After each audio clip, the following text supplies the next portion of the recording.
Welcome to The Gut Show. I'm your host, Erin Judge, registered dietitian and founder of Gemelli. I'm also your fellow IBS warrior. Our goal on this side of the internet is to empower those with IBS and digestive disorders to understand their gut better, to have a healthier relationship with their bodies, and to make confident choices to improve their digestive health.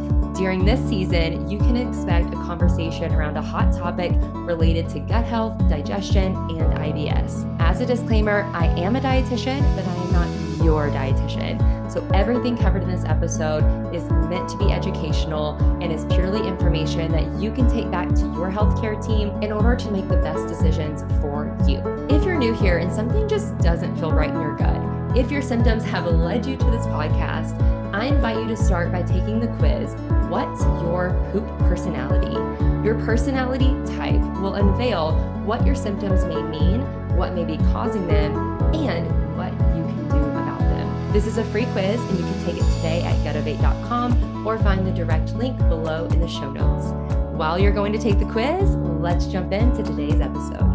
Now for a quick word from our sponsors with resources that might support you. Is a gluten-free diet just not cutting it, or maybe not even necessary when it comes to chronic symptoms like bloating, gas, and pain? Research actually shows that in those without celiac disease, it's actually the FODMAP, the carbohydrate fructan in wheat, not gluten, that causes symptoms most often.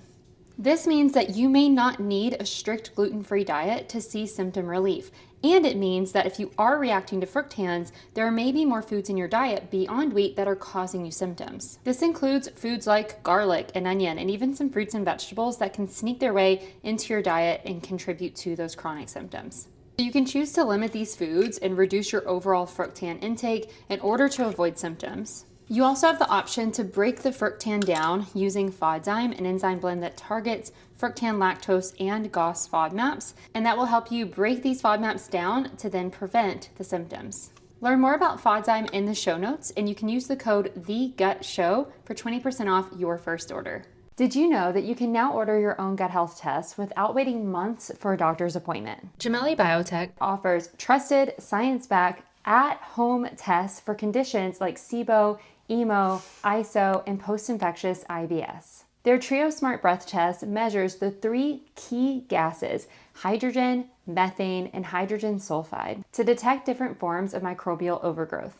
As for those with IBS symptoms, IBS Smart is a simple blood test that can confirm post-infectious IBS with clinical accuracy. Validated by the leaders in gut health, these are tests that you can trust and tests that you can take comfortably from your home. So go to getgutanswers.com to find out which tests are right for you and use the code ErinJudge25, all one word, ErinJudge25, to save $25 on your order. And now let's get back to the show. Welcome back to The Gut Show. Today, we are going to talk about something that I get asked about often, but something many of us have experienced or can experience from time to time, and that is a flare. What do you do during a flare? What do you do after a flare? How do you handle it? And what can you do to start feeling better faster? Now, I'm going to focus a little bit more on IBS here, irritable bowel syndrome, but this can be true for other flares. There's going to be a lot you can take from this, whether you were dealing with a gynecological condition or you have another condition like IBD or even celiac disease or whatever else may be going on. These tips are still going to be helpful, and we will kind of pull out some specific symptoms and what to do with those. But a lot of the things that we talk about will still be applicable, again, for symptoms we don't necessarily hit on, like migraines or cramping or whatever else it may be that's going on in your body. But before we get into what to actually do, what is a flare? That's a common question I'm asked on social media.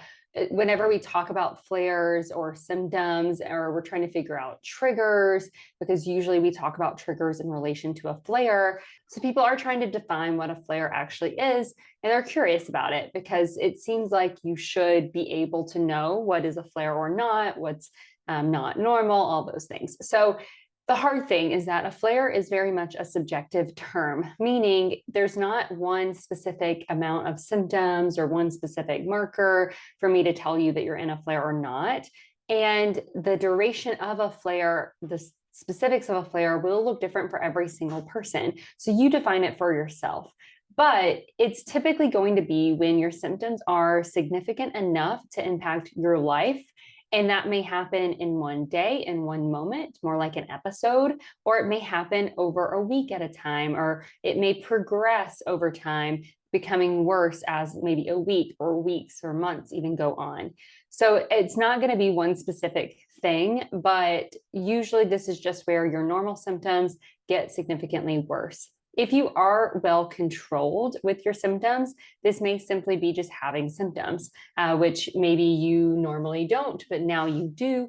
And so that is going to look different for you in that state of control versus what it might have looked like whenever symptoms were very much out of control and you're having symptoms all the time, right? So this is very much, again, a subjective term. And the tips that we're going to talk about are really more pointed towards short-term flares, meaning a day or a few days, versus those year-long, months-long flares where your symptoms are what I would consider out of control. That would be where we really dig into some of these things, yes, but we also start digging into what's causing this, what else is going on, what are we missing, some of those things, versus what we're talking about today is really more about how to get the body stable and get it moving forward, which comes to our second point, right? What is the goal when you are in a flare? The goal is to get the symptoms down, stabilize your body, and move forward. That is the whole point of addressing your flare. You can't prevent the flare after it's already happened, right? We try to do that in terms of our normal plans, your normal routines, your habits, all those things that we typically focus on, and what your care should involve is preventing a flare. Sometimes you can't prevent a flare. And so what's the goal now? And it's to get the symptoms down, stabilize the body, and move forward, move on with your life, get through the things that you need to in your life. All right. So what can interfere with that, and why are we going to kind of put together a game plan? Because IBS and many GI conditions, many pain-related conditions involve the gut-brain connection and visceral hypersensitivity, meaning that communication between the gut and the brain can increase pain sensations due to some of the pain receptors in the brain whenever things are going on in the gut. So you're in a flare, you're going to feel pain in the case of IBS. And in many conditions, you're going to feel more symptoms. And what can happen is that when that brain now is highly activated, so the symptoms hit you, you're in this flare, you may start panicking. You may start thinking about the last time you were in a flare and start freaking out, right? Well, what does this mean? What's going to happen now? What's going on? What do I do? All of those different things. That is activating your brain. And when your brain is activated, that pain and that hypersensitivity may worsen, leading to worsened pain, worsened symptoms, and can kind of send you into a tailspin where you're freaking out, you're having symptoms, you're freaking out, and you're just going in circles and circles and circles. And it's hard to really get out of this tailspin. This tailspin can also put your brain in a place where you may not be making the best decisions for yourself, because your brain is kind of trying to survive, and the brain doesn't always do the best job at surviving in the right way. And so you may be now implementing habits or behaviors and choices in the middle of this tailspin that send you further into the tailspin, and you're having more symptoms. So that is what we are going to try to get out of with our flare game plan. So the first part of that plan is understanding what to do in the tailspin. What do you do for pain and that initial panic that you feel? What's the first step with the flare? First things first, you have to calm both the brain and the body, especially the brain. This does not mean that the flare is all in your head. This does not mean that you are just stressed. That is not what this means, right? There is a very real reason this happens, because of that gut-brain connection. Something may have set your gut off, a trigger, a food, poor sleep, hormone changes, could have been anything, right? Maybe a combination of multiple things, as we talk about often when we talk about like a trigger bucket.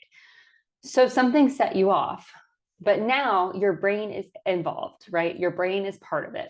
And so when we can calm the nervous system, we can calm your brain, we may be able to reduce some of that pain, reduce that reaction that your body is having to those sensations in your body. This is going to help bring you from a 10 down to an 8, ideally, so that you have some capacity to then make some changes, push through it, whatever we need to do next, right? We have to get the body calm, the brain calm. When we calm the brain, we are also allowing it to make good decisions, right?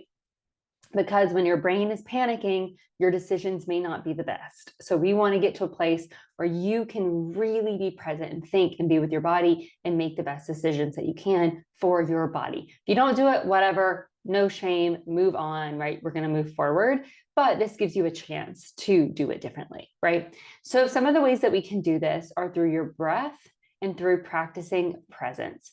Now, this seems silly because in the present moment of this flare, you are feeling a lot of symptoms in the flare, right?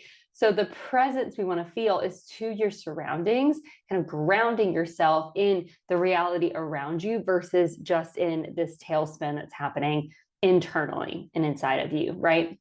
So what we're going to do is practice a box breathing technique. This is a really simple way to regulate the nervous system and to calm it down. If you feel all those symptoms of like a heightened nervous system, or like you feel like your blood pressure is increasing, your heart rate is increasing, it's hard to breathe, you may get hot, you may be sweating, like you feel all of those symptoms, that's a sign that your nervous system is shot up, right? It is in a stress state, you're in panic. Now we need to really regulate that and turn it more towards a rest and digest state, which will help calm some of those sensations down. So I'm going to teach you this. And what I want you to do is make sure that you practice this when you're not flaring, because you're going to need this when you are flaring. And it's going to be really hard to just implement this in the middle of a flare if you haven't practiced it. So you have to practice it when you feel good to be able to access it when you don't feel good. But with the box breathing, you think about a box, and there are meditations that can go take you through this. If you're on YouTube right now, go to YouTube, search box breathing technique, and it will probably give you a visual if you need that as well. I will say having the visual and the breath, like having kind of multiple pieces to it, can really help with the grounding experience too, and taking you sort of out of that experience in your body for a moment to be able to regulate. So what we're going to do is think about a box. We're going to inhale for 4 seconds, one side of the box. We're going to hold for 4 seconds, the next side of the box. Exhale for 4 seconds, the next side of the box, and then hold for 4 seconds, finalizing our box. So we're drawing a box with our breath 4 seconds at a time. So let's do this together. So maybe close your eyes, picture the box in front of you. And then as we breathe, imagine the sides lighting up. So inhale, hold, exhale, hold. One more time, inhale, hold, exhale, hold. That's it. So taking yourself through that breathing technique, this may take many, many, many rounds. You may need to do that for 30 seconds, a minute, even a few minutes to really get your body calmed down. But doing that technique will help you try to stop the panic, find some grounding, maybe bring some of that pain down to move forward. Another thing that you can do is that grounding exercise that I mentioned. The box breathing can help with that. Another thing that can help is doing kind of a body scan, or even just placing your hands or finding a connection to your environment. So there's a joke, not really a joke, I guess, but a phrase these days of go touch grass, right? And it's meant to be like get off the internet and get back into reality, like sort of a diss in a way. But there's a lot of value to touching grass, and that is grounding in and of itself.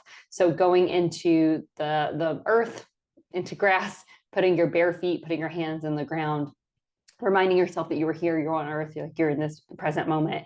That can be helpful. Doing that even inside your house, like, okay, taking your hands, your feet, placing them on the ground and being fully present to that. That can be helpful. A body scan is where you maybe lay down and go through, okay, your toes, and you can like squeeze your toes, release, squeeze your calves, release, squeeze your quads, release, your hamstrings release. You kind of go through your entire body to be present with every part of your body. Another grounding technique that's more out of your body. So if you're really feeling a lot of symptoms and you need to just kind of be in reality, not in your body as much, would be the senses exercise, where you utilize all of your 5 senses. And so you look for 3 to 5 things or descriptions of each sense. So what do I see? I see the picture hanging on the wall. I see the light coming through the window. I see the shine of the doorknob. What do I smell? I smell my leftover coffee. I smell a little bit of crisp air. I smell a slight scent of my air conditioner, whatever it is. What do I taste? I taste the leftovers of my coffee, right? What do I taste? What do I feel? Maybe I feel a slight breeze on my skin. I feel like touch something. I feel the texture of my water bottle. So what do I see? What do I taste? What do I smell? What do I feel? What do I hear? And then find those descriptions. That's a really great exercise as well. That's a mindfulness exercise.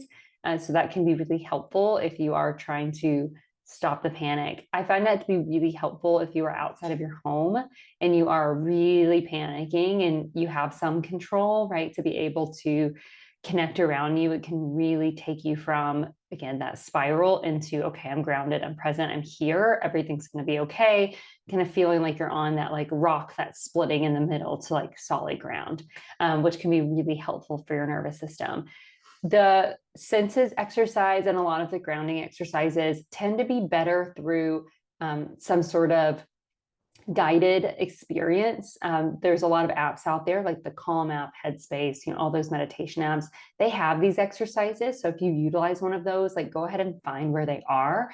What I would love for you to do if you're going through all of this with me today is open up a note on your phone, a Google Doc, maybe a notepad if you use that, but something that you can easily access when you need it, and start making a list of what do I do in a flare. And then I want you to find a guided technique for box breathing as well as some sort of grounding exercise and put a link in there. So it might be, it's here in my Headspace app, or this link on YouTube or whatever it may be, maybe even Instagram or TikTok, but put the link so that whenever you need it, you can open that note up, that document up, and just click that link and you're taken to that experience, or a reminder of what it is so that you can more easily access it.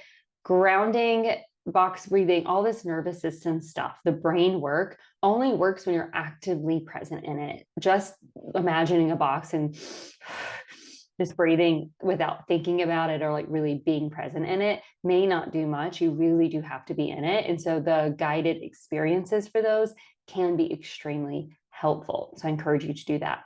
So we're getting the brain calmed.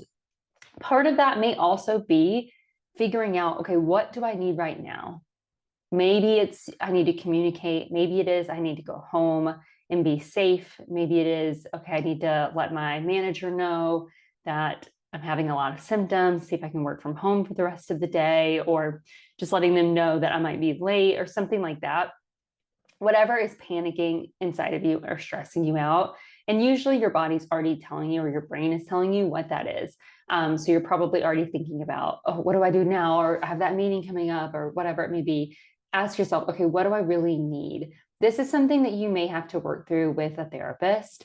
Any kind of therapist can help with this, but really understanding how to avoid over isolating in these situations in the short term as you're figuring this out and learning to trust your body. This is a process. You may have to go home or leave plans, cancel plans. That may be what makes you feel safe and okay right now. And that is totally fine. If you do find that you're always canceling really quickly, or you are isolating yourself fully and that's turning into more fear, or just completely like missing out on life, and you feel like you can't push forward with anything in your life, then it may be time to start working with a therapist that can help you kind of slowly start shifting that and understand what is kind of a reasonable change or a reasonable next step for me based on my goals. What other coping mechanisms do I have available to me? All of that can be really helpful. Some of that is cognitive behavioral therapy. So psychology, a GI psychologist can do this as well. But really working with someone that you can talk to, that you can kind of have a long-term relationship with, because this does shift and change over time. Those exercises I gave you are very much in the moment. What can I do? What do I need? But the long term of, well, can I still work today? Or can I be present for my kid? Can I still, be on this trip? Can I still move forward with the plans that we have? Does my flare take me out of all of those? That really can depend on some of that fear that is present. And your fear is present for a reason, right? Sometimes this is even true trauma for people where you've had such intense experiences, and your body has learned that these symptoms can equal the worst case scenario. So you start to fear it. And so you start to avoid it. And that starts to happen and pulls you away from your life. And that is not always necessary, but because the fear is very real, there may be truly trauma present. You may need extra support on that. We do have an episode of the Gut Show this season with Dr. Megan Reel, a GI psychologist, on trauma. I encourage you to check that out if that resonates with you and that's something that really is concerning for you, because that's going to be a really big part of what you do during the flare to calm your brain in order to move forward. Now, what can you do to calm your body? So everything I just mentioned is part of calming your body, right? You're calming the brain because it's connected to the rest of the body. It's connected to all your nerves. It's connected to the vagus nerve and the nervous system as a whole, what all's happening in terms of those signals and cues of whether you're stressed or not, which can impact your digestion and impact your symptoms. So everything I just said is part of connecting to your body and calming your body. But there are also some things that you can do to physically calm your gut and the muscles around your gut and everything involved in the symptoms specifically, and especially if you're dealing with pain, cramping, more of those intense symptoms that you may feel. One of those is through heat. Heat is incredible at calming down muscles, relaxing muscles. If you've ever had a strained muscle, pulled muscle, tight muscle in your arms, your legs, your back, wherever it may be, then you've probably used like a heating pad, right? Ice and heat kind of combo. And that's because it helps sort of relax those muscles. And whenever you are dealing with pain, muscles tend to contract and like tighten. And so relaxing them can often help release some of that tension, which can make pain worse and also be present in response to pain. When it comes to the gut, that tension and that tightness can lead to both diarrhea and constipation. It can lead to bloating for some, and it can definitely lead to that sensation of pain or discomfort, which we are trying to combat, right? So what you can do is utilize heat through a heating pad. Not many people are new to this, right? This is something that is kind of common in our space, but it can be very effective. And if you have flares at work, having a heating pad at work that you can easily access, that might be helpful, or like a hot water bottle that some people use, that can be a great option, having it at home. Another great option, especially if you're feeling it intensely and it's all over and you're like, I can't put a heating pad on my back and my gut, like I feel like I'm crawling out of my skin, like everything hurts. Taking a hot bath can be helpful. Not so hot that now you make yourself pass out, but enough to like calm the body down. That can be extremely helpful. So utilize heat in your favor. Some people find that internal heat, like drinking a hot tea, drinking a hot liquid, may help. There's some Ayurvedic principles to that, where even drinking hot liquids after meals is kind of easing digestion. I find that to be helpful. I find a hot tea, like a ginger tea or peppermint tea, to be really helpful during a flare. It might not be as quick as a heating pad, but the combo can help. And even the ritual of drinking a tea, we'll kind of get into this a little bit, but there is a placebo effect, can be very real. If you think something's going to help, sometimes just you thinking it's going to help can actually help, which is a benefit. And if it's not a harmful placebo, great. Tea sometimes can be that way. So I like to say it's sort of like a ritual of, okay, I'm having symptoms, make myself a warm cup of ginger tea, and then a lot of it's going to feel better. That may make you feel a lot better, but heat, internal, external, can be really helpful. Something else that can be helpful are stretches. So that breathing, you can utilize your breath for stretch. Remember, if the muscles are tense, how do we get them to release and relax? And so heat helps, but also stretching those muscles can help, moving them, expanding them, like kind of working against that tension. And so being able to use your breath to expand your belly, that's a bit of a stretch for your abdominal muscles. There's also stretches like a cat-cow, child's pose. A lot of yoga postures can be helpful. Doing any kind of twist where you can put your knee across, or take one leg, bend your knee across your other leg, twist.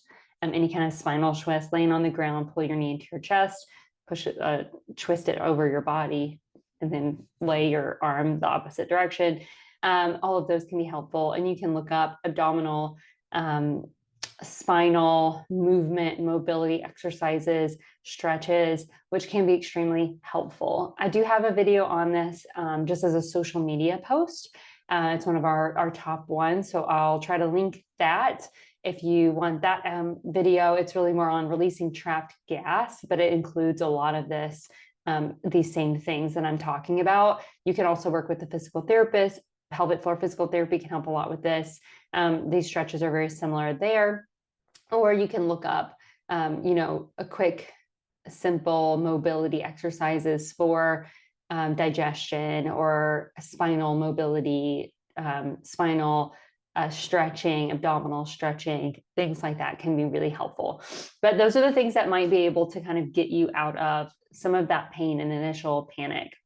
Now for a quick word from our sponsors with resources that might support you. Are you struggling with bloating, constipation, or diarrhea, and you're still waiting to see your doctor? Take control and get answers with Gemelli Biotech's at-home gut health tests. The Trio Smart Breath Test is the only at-home test that is validated to look for all 3 gases that are associated with microbial overgrowth: hydrogen, methane, and hydrogen sulfide. That means it can detect SIBO, EMO, and ISO in one simple test. It ships right to your door, no appointment needed. You take it and you send it back, then you get answers. If your IBS symptoms started after a stomach bug or food poisoning, it could be post-infectious IBS. The IBS Smart Blood Test is a quick at-home test to help identify it. Fun fact, 1 in 9 people who get food poisoning will end up with post-infectious IBS, and most don't even know they have it. With both of Gemelli Biotech's tests, you'll get clinically backed results in about a week, and you can take them straight to your provider. No waiting, no referrals, just answers. Find out which tests are right for you at getgutanswers.com and use the code AaronJudge25, all one word, AaronJudge25, to save $25 on your order. You can also find all these details in your show notes.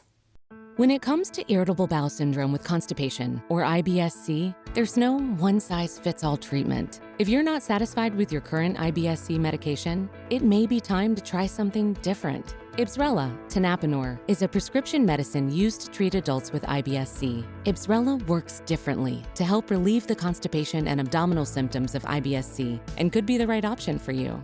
Ready to try something different for your IBS-C symptoms? Ask your doctor about Ibsrela. Do not give Ibsrela to children less than 6 years of age. You should not give Ibsrela to children 6 to less than 18 years. It may harm them. The most common side effect is diarrhea, sometimes severe, and your child could get severe dehydration. Stop taking Ibsrela and call your doctor if you develop severe diarrhea. Do not take Ibsrela if you have a bowel blockage. Tell your doctor if you are pregnant or breastfeeding and about the medicines you take. Other common side effects include swelling or a feeling of fullness or pressure in your abdomen, gas, or dizziness. Learn more at ibsrela.com/PI or call 1-844-IBSRELA and press option 4.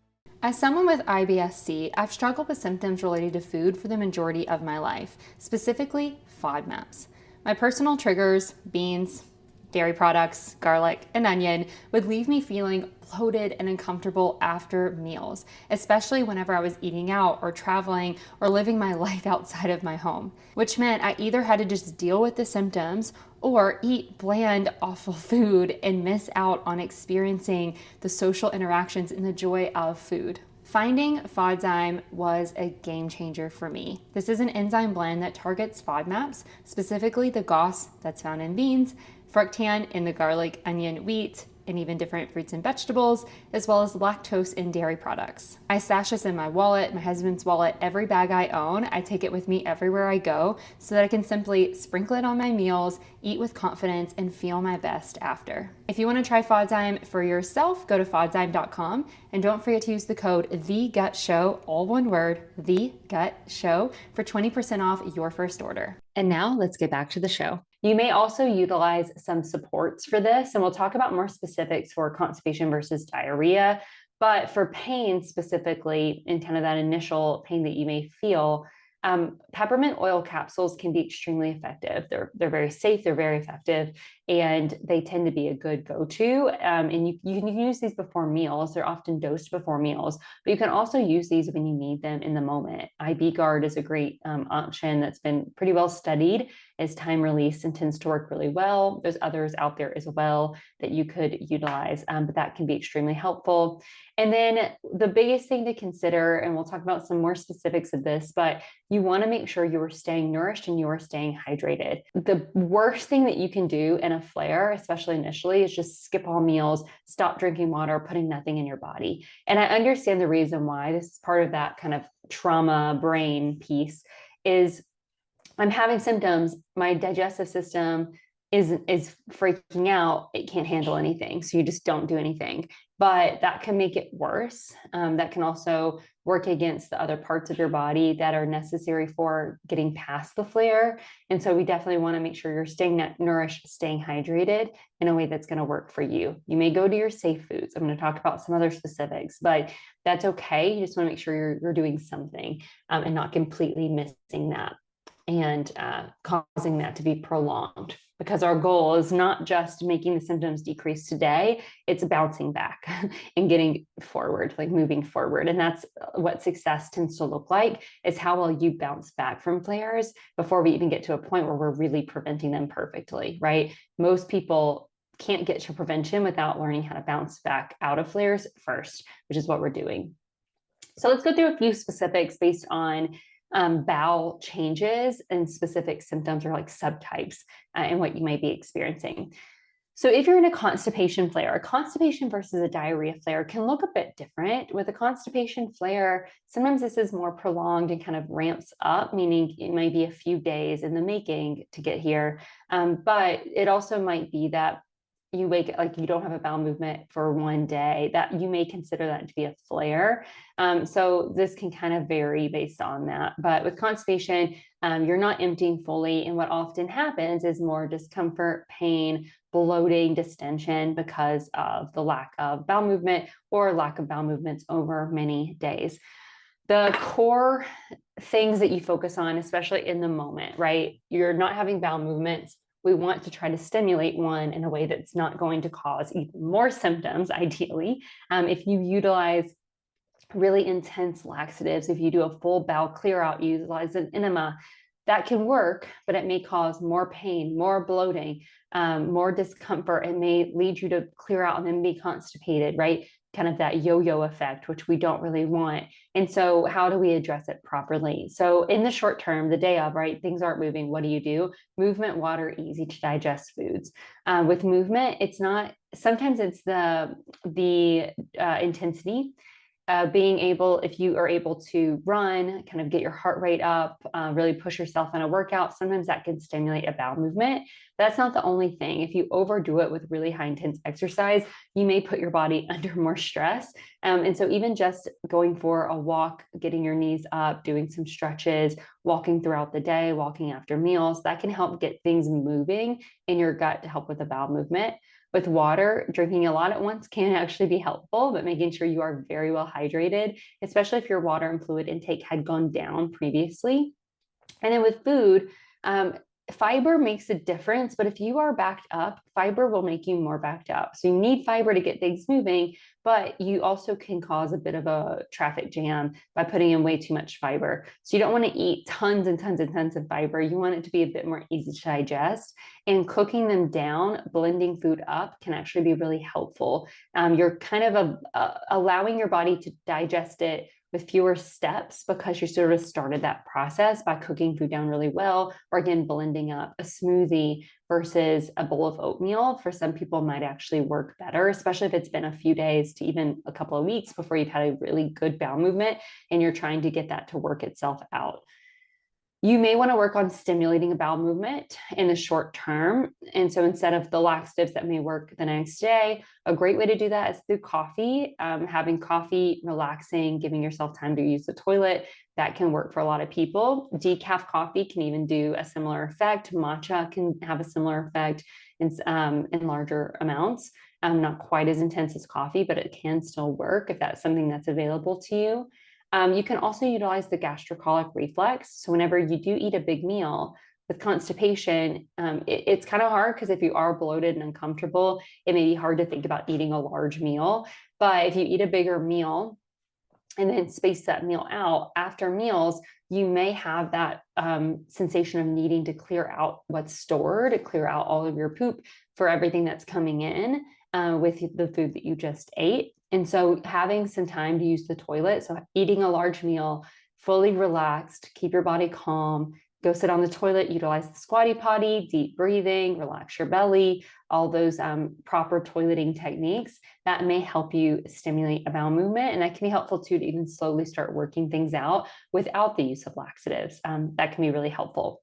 You may add in some laxatives and laxative-like foods. So kiwi and prune juice from a dietary perspective, 2 kiwi can be really effective. You can blend those up in a smoothie and that can be really helpful. With prune juice, you do want it to be a pretty significant amount. So a half cup to a cup minimum, maybe even more. Kiwi tends to be better tolerated, but it depends on what's available for you and what you prefer. That will typically work for the next day. So with constipation, really the goal is, if it's only been a couple of days, right? We want to look at, today I'm uncomfortable. I'm going to get my pain down. I'm going to try to release some of this gas. I'm going to support my body, but I'm really looking at how to promote a good bowel movement the next day as much as possible. That's a really gentle approach. That's not going to send you into a yo-yo effect where you clear out too much. You have to skip work because you're on the toilet all day, and then you can't go for a few days because of that. So you might utilize the laxatives for that next day. So we have kiwi with prune juice, we have magnesium, oxide or citrate forms, Miralax, senna, Smooth Move tea incorporates senna. That is a stimulant laxative. So that would be kind of that next level up versus some of the foods, maybe first, then an osmotic laxative like Miralax or magnesium, and then senna if things still just aren't moving. That is all stuff that you want to discuss with your doctor, because those are not inherently just safe for everyone in all doses. So you would work that out with your trusted healthcare team that knows your health history to make sure that it is appropriate for you, which is the most important. What you can also work on with constipation is lots of abdominal massage, the I love you massage, going from the lower right side, circular fashion, go up, tracing the colon. So up your right side, across, down your left side, doing that multiple times throughout the day can kind of stimulate some movement of those gut muscles. That deep belly breathing we talked about, stretches, all of those can be really helpful to kind of get things relaxed and moving. The biggest thing with constipation is you really want to try to avoid overdoing it, and you do not want to skip meals, because if you don't have enough nutrition coming in, your gut is not going to move. You have to eat to move the muscles. So you don't want to skip meals. You may adjust what they look like. Maybe you can't keep a lot of food down because you're so bloated. You may have smaller meals spread out, and that's okay. But you do want to make sure that you are still getting some food in. Same with fiber. Too much fiber can be a problem. You don't want to avoid all fiber, because that is going to help move things along. And so you may cook those fibers down, chop those fibers up, blend them up, and that may be better tolerated and work for you as you are working through the constipation. So what do you do with a diarrhea flare? Keeping the body calm down, getting it calmed down is the biggest piece here, because things may be overstimulated. And if you're panicking, you're stressed, all of that, that might cause more cramping, more diarrhea. Sometimes the diarrhea is just going to work itself out, right? That's something you learn over time. If it doesn't, and you know that, you can utilize Imodium to kind of slow things down. What I want you to be aware of with Imodium: one, always talk to your doctor before using it. Again, it's not just inherently safe for all people, but really be mindful of how much you're using. the goal is not to completely plug you up and not be able to use the bathroom. Because if you are constipated, if you stop pooping completely for days, or even just one day, or like you have stuff that needs to get out and it's not coming out because you've stopped it all up, that's more poop that's backing up that might explode. And that can send you into that pattern of kind of constipation and then a big blowout and a flare. We want to like let the body get into more of a normal, efficient bowel movement place, right? But if you need to leave the house and you can't get off the toilet, Imodium can be very effective. So you just want to dose it appropriately and not take like, oh, just in case I'm going to take 2 more. No, be mindful. Maybe start with a half of one or just one. Again, work with your doctor, work with your team to see, okay, how can I do this in a gentle way? And how can I test this to see what works best for me so that you're not then causing constipation or more symptoms because of that. Just like with constipation, do not skip meals. Again, one of the worst things that we can do, we don't want to skip meals. For diarrhea, we want to avoid that gastrocolic reflex and more stimulation. So you definitely want to spread those meals out. Instead of having 3 to 4 meals, like 3 meals and a snack, whatever your normal is, you may cut them all in half. So you may have 6 to 8 small snacks or meals throughout the day. Your normal breakfast, cut it in half, spread it out an hour or 2 apart. That may help avoid some of that extra stimulation and help you feel better and digest that food a bit better. That can also help whenever your gut is a little bit more stimulated. Food may be triggering more significantly, so it helps spread out those potential triggers. Even the ones that normally would work fine for you, if your gut's overstimulated, they may not. And so that can help you with those so that you can feel your best or at least get through the day while things are calming down. Another thing to be really careful with is hydration. If you are having significant amount of stool loss and water loss because you have very loose stools and things are just moving through you, you might be throwing off your fluid balance. And if you're dehydrated, that can actually cause more diarrhea, which can work against you. And so you may have to add in electrolytes to really hold on to that water. One thing to be careful with here is that you don't want to do just sugar-free electrolytes. You want to make sure there's some glucose in there. I like Drip Drop brand. That one's a good one. Some of the Liquid IV, I think, has regular like sugar added, but that helps with that, like actually holding on to that hydration. You need glucose as part of that sodium electrolyte, sodium chloride, potassium channels in order to utilize those as fully if you are losing fluids. So that's something to be double sure about and be aware of. And if you're not able to eat much, an electrolyte rich broth with maybe some chicken and vegetables that tend to work well for you, like some carrots or even a little bit of white rice, like that might be well tolerated. The brat diet is often used. It is not evidence-based at all. Like there's not really much behind it. So we don't use that. That's very much a old school, like really archaic way of approaching diarrhea. But bland, simple foods might work well for you. Low FODMAP foods for sure. Fats, even like lean, simple meals can work really, really well. For diarrhea, the biggest thing is making sure you go when you can go and then letting the body calm and like ease back into things, getting lots of rest. For diarrhea, I would not recommend excess exertion. So trying to keep the body out of a stress state. So with constipation, we might push some exercise, do more movement. Diarrhea, definitely gentle movement, keep the body more calm, rested, relaxed as much as you can. Now, if you are preparing for this and a flare and you're out of the house or you need to leave the house, you may put panty liners in your underwear. Men can use those too. It's just what we use during menstruation, but you can use that as like a little extra safeguard in case you're worried about any kind of leakage or accident or incontinence of any kind. Also taking an extra pair of underwear with you, some wet wipes, just in case. That can help with even some of that stress that you may be feeling because you may not be able to control fully that urgency that you feel. I do find that IV guard or the peppermint oil capsules can be very helpful for diarrhea, as well as that heat that I mentioned earlier. All of that can be really supportive. Now, how do you then get out of the flare to then rebound faster? A lot of what I just mentioned is really key and important. And a lot of times that can help. But if it's been a day or a couple of days, how do you prevent having the symptoms for many, many days. How do you actually rebound? The key is to stick to the foundational habits that your gut and your digestion need. We cover this fully in our membership. If you have no idea what I'm talking about, or you're like, I don't know how to put that into practice, our membership covers all of this in more detail. It's not just a push or a plug for that. It was created for this reason. And so if you need that, it is available to you and it's in the show notes. But the things that we want to think about are your sleep, your meals, your movement, and your mental health. So with your sleep being a big one, get on a good sleep schedule, prioritize your sleep at all costs for the next few days to the full week. With your nutrition, simple, safe meals that work for you, eating enough, slowly incorporating your fiber back in, your balanced meals. Don't change your diet too much. Maybe low FODMAP, but don't make it low fiber where you eat 0 vegetables for 4 days, or all you eat is white bread for 4 days.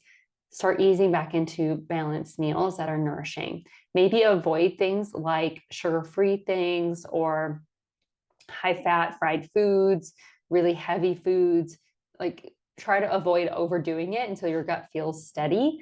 With alcohol, I would avoid alcohol if you want to rebound quickly out of a flare, because that is going to be more triggering, more irritating to the gut. The same is true of NSAIDs like ibuprofen, and some people still take those for gut pain. Not super effective, and those can be irritating. So if you're taking those for your flare, it could be working against you. So that's something you definitely want to discuss with your doctor and find better options for. With your hydration, making sure, like I mentioned before, that you stay hydrated for the many days following. Get back into your routines, soft, gentle movement, maybe cooking your meals at home. All of that can be really helpful. And then making sure you stay as relaxed as possible. And so it might be changing some of your plans to not overdo it and like give your body time to rest. It may be starting your mornings differently and like incorporating some meditation, some calming exercises, something like the Nerva app where you have gut-directed hypnotherapy. All of those things can be really effective to help you rebound quicker. You can't rebound out of a flare if you take zero care of your body, right? You can't starve your body, stay stressed, like panic, eat really intense foods. Like, your body's not going to recover without support.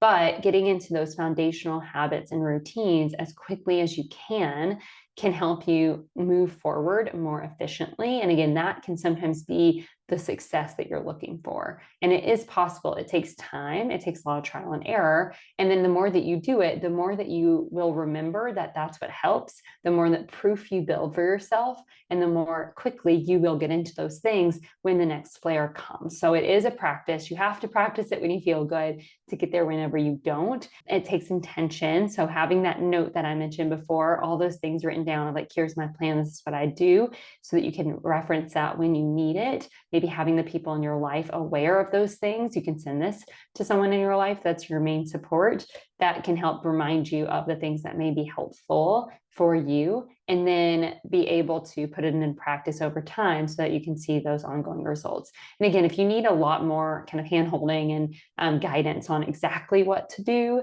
because if it feels like this is still a little too vague, because this is just a podcast, it's not as intensive as like a course or more intensive care, the membership program actually might be a good fit. And I'm there in the community to answer your questions, help you troubleshoot. There if you need someone to reach out to if a flare does hit. We have a fantastic community there. So you can learn more about that in the show notes. I'd love to have you. I'd love to support you in that way. I hope today's episode was helpful. If you have any tips or tricks for a flare that I didn't add, I encourage you to leave them on the YouTube version of this episode, just because it's a comment section that other people can access. Or you can go to socials where we posted about this episode and share there, because that always helps to have other insights and things and perspectives, since we're all going through this kind of together in a lot of ways. And then if you did find this helpful, please subscribe, like, review positively. All of that helps us reach more people and keep getting all these messages out for the masses. So next week we will kind of wrap up this season, which is wild that we are already here, but don't worry, we still have lots of content that comes your way on YouTube, socials, all the other places, if you love these podcasts and you want to keep them going. And we will be preparing for next season. So as we do start to wrap things up this season, let me know, message me if you have some ideas of things you want to make sure we see next season. But until then, I'll see you at our next episode. And I hope that this all helps you on your next flare. Are you listening to today's episode with the main thought being, what are the steps that I can take to get rid of my symptoms right now? While I hope that the information that we share in every episode of The Gut Show leaves you feeling more empowered and more confident in your body, it's not always going to solve your problem or give you a clear direction for your specific symptoms and your needs. The Master Method membership is an online program for the person with chronic digestive symptoms and IBS who wants step-by-step guidance to understand their body, address the drivers of IBS, reduce symptoms, and build resilience in your gut long-term. This membership includes a step-by-step course and a dietitian-led community that teaches you how to holistically address each symptom and the IBS drivers, how to reduce symptoms more strategically and with confidence, and guidelines for better gut health long-term so that you're not only thinking about today, but you're also improving your outcomes in the future. It is time to ditch the symptoms and get your life back. The membership is your first step. You can learn more and enroll at ibsmastermethod.com and use the code GUTSHOW, GUTSHOW, GUTSHOW for $25 off your enrollment fee.